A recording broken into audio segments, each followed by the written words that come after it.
Shalom para pemirsa sekalian, senang sekali saya Pendeta Rubin Adi Abraham bisa menjumpai Anda lagi dalam program Nilai Kehidupan. Hari ini saya akan membahas perihal tradisi dan kekristenan. Saya ingin bacakan Markus pasal 7 ayat 1 sampai ayat 8 yang berbunyi demikian. Pada suatu kali serombongan orang Farisi dan beberapa ahli Taurat dari Yerusalem datang menemui Yesus. Mereka melihat bahwa beberapa orang muridnya makan dengan tangan najis, yaitu dengan tangan yang tidak dibasuh.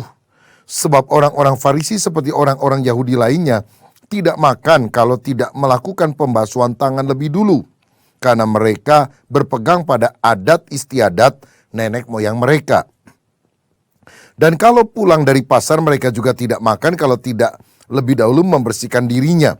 Banyak warisan lain lagi yang mereka pegang, umpamanya hal mencuci cawan, kendi, dan perkakas-perkakas tembaga. Karena itu orang-orang Farisi dan ahli-ahli Taurat itu bertanya kepadanya, "Mengapa murid-muridmu tidak hidup menurut adat istiadat nenek moyang kita, tetapi makan dengan tangan najis?" Jawabnya kepada mereka, "Benarlah nubuat Yesaya tentang kamu, hai orang-orang munafik, sebab ada tertulis, bangsa ini memuliakan aku dengan bibirnya, padahal hatinya jauh daripadaku. Percuma mereka beribadah kepadaku, sedang ajaran yang mereka ajarkan ialah perintah manusia. Perintah Allah kamu abaikan untuk berpegang pada adat istiadat manusia." Sebagai seorang Kristen, kita seringkali diperhadapkan pada kebiasaan-kebiasaan yang berangkat dari adat tradisi dari orang-orang yang sudah hidup lama sebelum kita. Pertanyaannya adalah, bolehkah kita orang percaya mengikuti adat tradisi dari lingkungan sekitar? Kalau kita baca ayat firman Tuhan tadi, orang Yahudi juga punya berbagai tradisi, antara lain harus membasuh tangan terlebih dahulu sebelum makan. Sebetulnya untuk syarat higienis supaya lebih sehat, tentu hal ini baik untuk dilakukan. Tapi itu bukan sesuatu yang berdasarkan firman Tuhan, dalam arti kalau kita tidak melakukannya kita berdosa kepada Allah Sang Pencipta. Dari sini kita menyadari bahwa tradisi itu ada yang tidak bertentangan dengan firman Tuhan, dan baik secara kesehatan atau secara hubungan dengan masyarakat. Ini tentu boleh saja kita lakukan, boleh dipertahankan. Tetapi ada adat yang tidak cocok dengan firman Tuhan, dan tentunya harus kita tinggalkan. Masalahnya ada banyak adat itu yang dasarnya adalah tahayul. Tahayul yang dimaksudkan di sini adalah kepercayaan akan sesuatu yang tidak beralasan, tapi telah diterima oleh masyarakat secara umum dan sudah menjadi kebiasaan turun-menurun, sehingga orang tidak berani melanggarnya karena takut kualat, takut sial, takut mengalami bencana. Misalnya ada orang yang beranggapan bahwa angka 13 itu angka sial, sehingga kalau bikin hotel maka ada lantai 1, 2, 3, 4, 5, 6, 7, 8, 9, 10, 11, 12 langsung pada angka 14, angka 13-nya tidak dicantumkan. Atau ada orang sudah mau beli rumah, sudah dilihat semuanya cocok, begitu mau dibayar, familinya bilang jangan, karena itu tusuk sate. Carilah yang tusuk konde supaya rumahmu lebih bagus. Nah, kira-kira hal semacam ini tentu adalah ada tradisi yang tidak sesuai dengan kebenaran firman. Atau kadang-kadang ada orang tua yang melihat anaknya menduduki bantal, teriak, jangan duduk di atas bantal, nanti bisulan pantatnya." Nah, apa hubungannya antara bisu dan bantal sebetulnya? Ini adalah hal-hal yang diajarkan turun-menurun, tidak berdasar, dan tentu saja tidak ada di dalam Alkitab. Dalam 1 Timotius 4 ayat yang ke-7, firman Tuhan berkata demikian, "Tetapi jauhilah tahayul dan dongeng nenek-nenek tua, latihlah dirimu beribadah." Tahayul itu berasal dari dongeng, hal yang tidak jelas kepercayaannya, hal yang tidak rasional, tidak cocok dengan firman, tapi dari sejak zaman dahulu kala, istilahnya dari nenek moyang sudah diajarkan. Tuhan bilang jauhilah akan hal itu. Apa yang salah dengan tahayul yang menjadi dasar daripada banyak tradisi atau adat istiadat? Karena tahayul ketika kita percayai menunjukkan kita tidak percaya kepada Allah yang berkuasa. Nasib baik atau buruk ditentukan oleh apakah kita mengikuti adat itu atau tidak. Dan tentu ini salah. Yang kedua, kita juga tidak mau menerima tahayul karena itu berarti kita terikat kepada si iblis dengan segala macam tipu dayanya. Nah, pertanyaannya, apakah ada dalam tanda kutip tahayul Kristen? Ada, saudara, kebiasaan-kebiasaan yang tidak ada dalam kitab suci, tapi dilakukan oleh orang-orang yang menyebut dirinya Kristen. Misalnya, kalau mereka mau beruntung di dalam perjalanan, di dalam usaha dan sebagainya, suka bawa-bawa Alkitab, ditaruh di bawah bantal misalnya. Lo membawa Alkitab itu tentu sesuatu hal yang sangat baik, tapi Alkitab itu dibawa untuk dibaca, ditaati. Bukan dibawa-bawa semacam jimat. Kalau saya bawa Alkitab keluar kota, maka perjalanan saya selamat, usaha saya menjadi lancar. Nah, ini menjadikan Alkitab, buku itu sebagai berhala. Bukan ditaati, tapi dibawa ibarat jimat. Ada kadang keluarga yang pasang hiasan, doa, ya Tuhan berkatilah rumah ini. Bagus sebetulnya, tidak masalah. Tapi masalahnya orang di dalam rumah itu suka berdoa tidak. Bukan plakatnya yang disuruh doa, tapi orangnya yang harus berdoa. Plakat itu seharusnya mengingatkan orang, sudahkah berdoa pada hari ini? Sehingga kita makin dekat dengan Tuhan. Pada masa kini pun ada kebiasaan lain. Ada orang kalau sakit itu tidak mau berobat ke dokter. Waktu saya tanya kenapa, oh saya selalu minum darah Yesus. Maksudnya apa? Dia bawa anggur bekas perjamuan kudus di gereja itu yang masih ada sisa ke rumahnya, atau dia beli anggur sendiri, disimpan, didoakan, lalu dia bilang ini darah Yesus. Jadi setiap kali sakit apapun dia minum darah Yesus karena darah Yesus bisa menyembuhkan. Nah, saudara sekalian, ini sebetulnya sesuatu yang sulit bisa dipertanggungjawabkan. Memang saya yakin kalau orang mengimani sesuatu bisa saja hal itu terjadi. Tetapi apakah memang hal ini berdasar? Orang tidak mau minum obat yang memang jelas dari hasil penelitian dokter hanya dengan iman kepada darah Yesus. Lagi pula yang lebih mendasar adalah apakah kita bisa bilang anggur itu otomatis menjadi darah Yesus? Karena bahkan dalam perjamuan kudus yang kita minum itu bukan darah Yesus. Yang kita minum adalah anggur biasa. Namun kita percaya ada persekutuan rohani antara anggur yang kita minum itu dengan darah Yesus yang telah dikorbankan bagi kita. Secara rohani, bukan secara jasmania. Karena anggur ketika didoakan tidak berubah menjadi darah Yesus. Jika demikian, berarti Yesus harus berdarah-darah terus setiap kali dilakukan sakramen. Dan kalau itu dibawa ke rumah, berarti saudara menyimpan darah Yesus terus-menerus. Yesus harus mencucurkan darahnya setiap kali saudara sakit. Tentu sangat tidak alkitabiah, bukan? Dan ini bisa mengarah pada kesesatan. Karena ini menjadikan bendanya dianggap sesuatu yang bersifat magis. Saudara doa tanpa minyak, saudara doa tanpa anggur. Ketika engkau berdoa dengan segenap iman, Alkitab bilang, dan doa yang lahir dari iman akan menyembuhkan orang sakit itu.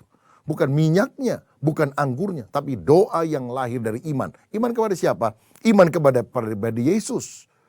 Walaupun tidak ada sarana yang ditempelkan atau yang diminum pada saat kita melakukannya.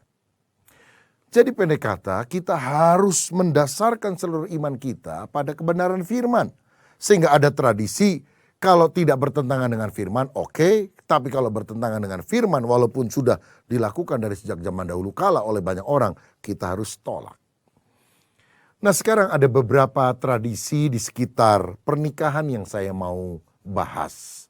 Apakah boleh atau tidak dilakukan?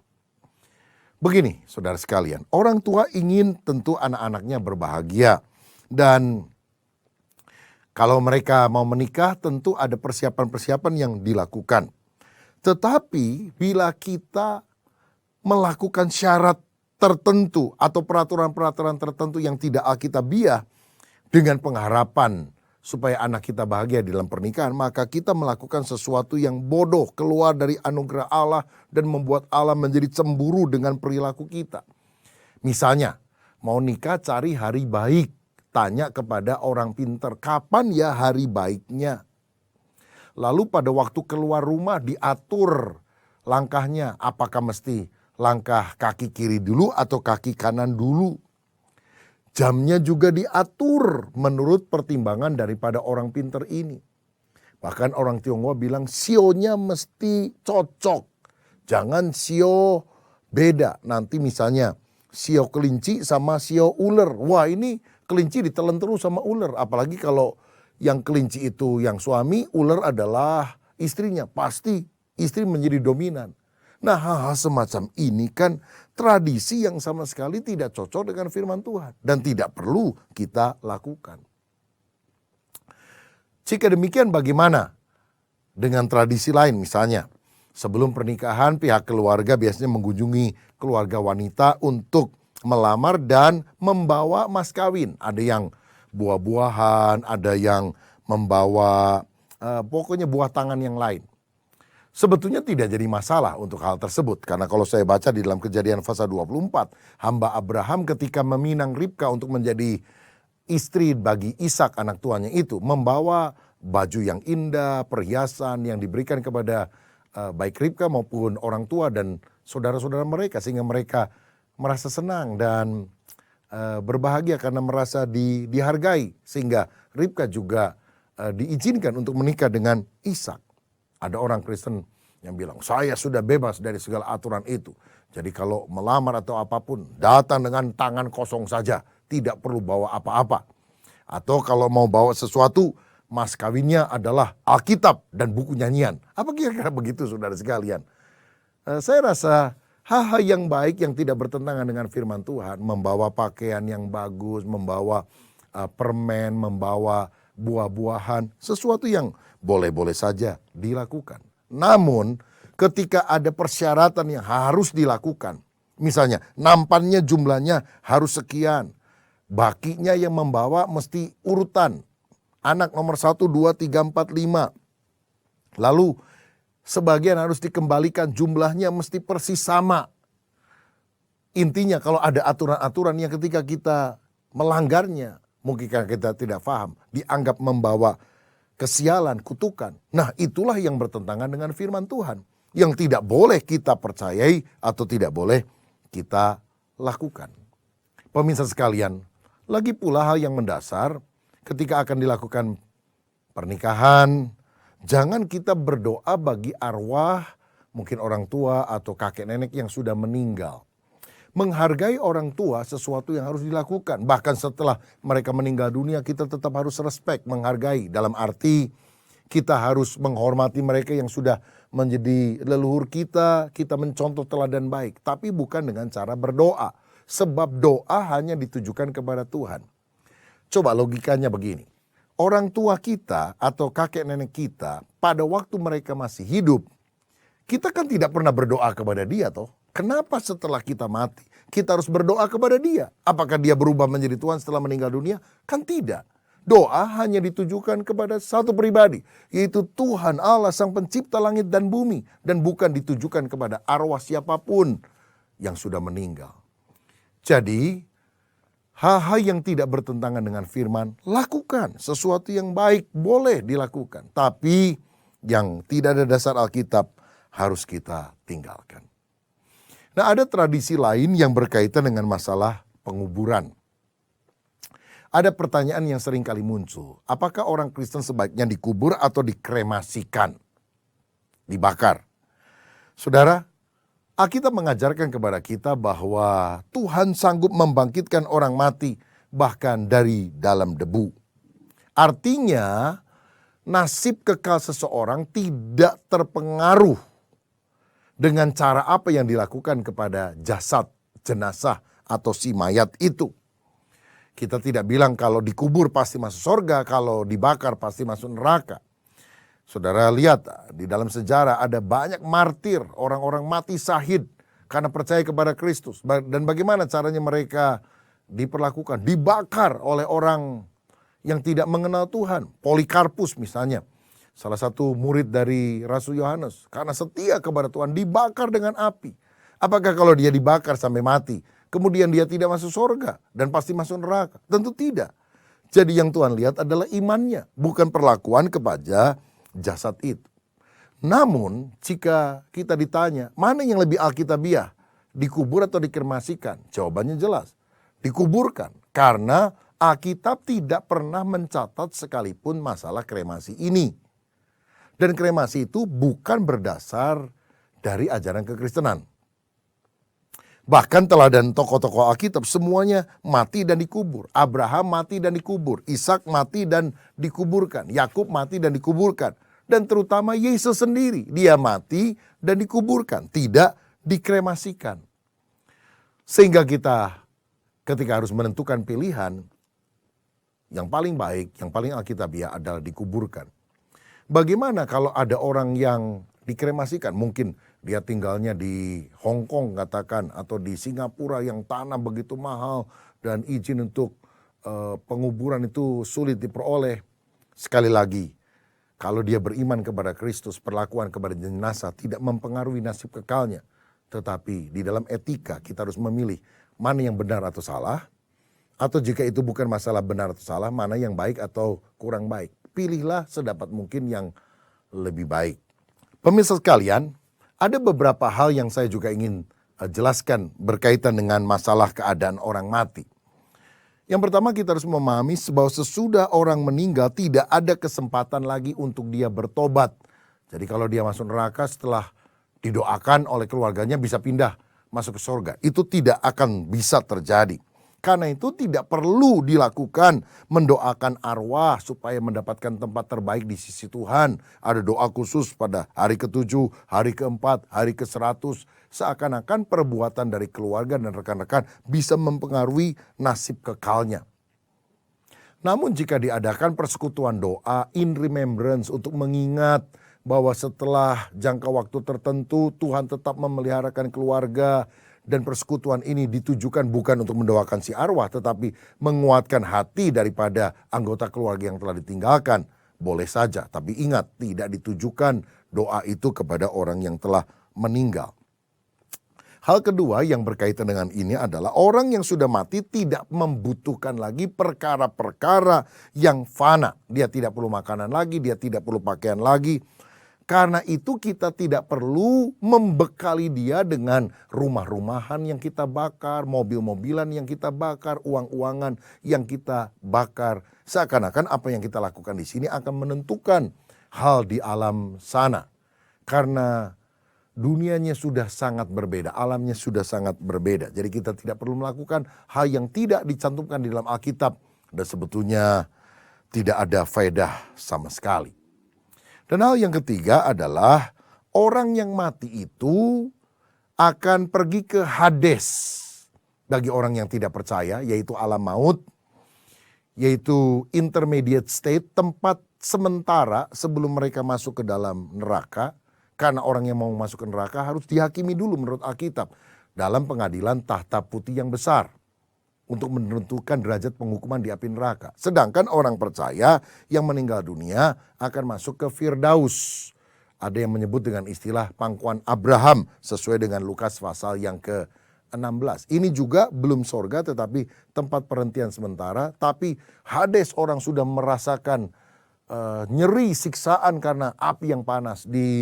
Sedangkan di Firdaus atau di pangkuan Abraham sudah ada sukacita walaupun belum mencapai klimaks. Karena sebelum orang mau masuk ke sorga, dia harus menghadap bema, tahta pengadilan Kristus, untuk menentukan derajat kemuliaan yang diterima dalam kerajaan sorga, apakah dia dapat pahala atau tidak. Dengan kata lain, orang yang sudah meninggal dunia tidak akan menjadi arwah gentayangan. Ada yang berpikir kalau orang mati penasaran, misalnya mati dibunuh, itu jadi arwah gentayangan. Ada legenda di Jakarta, si manis dari jembatan Ancol. Kita tidak percaya akan hal itu karena orang yang meninggal artinya meninggalkan dunia dan tidak akan kembali muncul ke dunia. Ayub pasal 7 ayat 9 dan 10 saya akan bacakan supaya saudara yakin akan hal ini. Dikatakan demikian, sebagaimana awan lenyap dan melayang hilang, demikian juga orang yang turun ke dalam dunia, orang mati tidak akan muncul kembali. Ia tidak lagi kembali ke rumahnya dan tidak dikenal lagi oleh tempat tinggalnya. Jadi orang yang sudah meninggal turun ke dunia orang mati tidak akan muncul lagi. Jadi kalau ada pemunculan arwah dan sebagainya, seperti orang tua kita, nenek moyang kita, itu sebetulnya siapa? Setan yang menyamar menjadi malaikat terang. Setan menjadi malaikat terang aja bisa, apalagi menyamar menjadi orang yang sudah meninggal. Karena itu ingat bahwa tidak ada hubungan lagi antara orang yang masih hidup dengan dunia orang mati. Jika demikian, adakah hal-hal yang berfaedah yang sejalan dengan firman di dalam kebiasaan, ada tradisi sekitar kematian? Bisa saja, misalnya mengunjungi keluarga yang berduka cita. Itu sesuatu yang baik dan perlu dilakukan. Melakukan kebaktian penghiburan, sangat baik untuk memberitakan Injil supaya orang-orang yang belum diselamatkan itu juga mengenal Tuhan. Bergotong royong untuk membeli keperluan-keperluan pemakaman, apalagi bagi orang miskin, sesuatu yang sangat terpuji untuk dilakukan. Ada juga yang tidak bermanfaat tapi tidak bertentangan dengan firman karena hanya merupakan simbolisme, tidak terlalu jelas manfaatnya. Ini dalam koridor tertentu boleh dilakukan atau boleh juga tidak dilakukan. Misalnya menaruh bunga di atas peti jenazah atau memercikan minyak wangi atas jenazah sebelum peti ditutup. Ya, tidak jelas manfaatnya tapi boleh saja dilakukan sebagai simbolisme kita menghargai orang yang sudah meninggal. Tetapi kalau ada bertentangan dengan firman, kita harus tolak. Misalnya ada yang suka memecahkan kendi yang berisi air sebelum mayat dikuburkan, atau memecahkan semangka karena mereka berpikir penjaga alam maut itu paling doyan makan semangka. Jadi supaya jalan ke sorga dibuka, disuap dulu dengan semangka. Wah, ini jelas tidak cocok dengan pemberitaan firman Tuhan. Tidak cocok dengan kebenaran Injil. Dan tentu kita tidak boleh bertanya kepada peramal tentang bagaimana nasib arwah ini, apakah dia masuk surga atau masuk neraka. Jelas itu kita ditipu oleh kuasa kegelapan. Nah, pemirsa sekalian, dalam hal yang bertentangan dengan firman Tuhan walaupun dilakukan secara turun-temurun, kita harus ingat apa yang dicantumkan di dalam Kisah 4 ayat 19. Dikatakan demikian.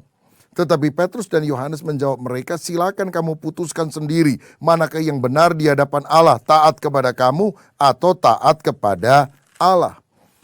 Dan jawabannya di dalam Kisah 5 ayat 29 yang berkata, tetapi Petrus dan rasul-rasul itu menjawab katanya, kita harus lebih taat kepada Allah daripada kepada manusia. Itu sebabnya Tuhan tadi menegur ahli-ahli Taurat, orang Farisi yang mengecam murid-murid Yesus hanya karena melanggar aturan manusia, padahal orang-orang Farisi banyak yang melakukan pelanggaran kepada hukum yang lebih penting, yaitu hukum yang berasal dari Tuhan. Ini doa saya supaya Tuhan memberikan pencerahan kepada akal budi kita dan mendorong hati kita untuk lebih taat kepada firman Tuhan daripada kepada tradisi manusia. Tuhan memberkati.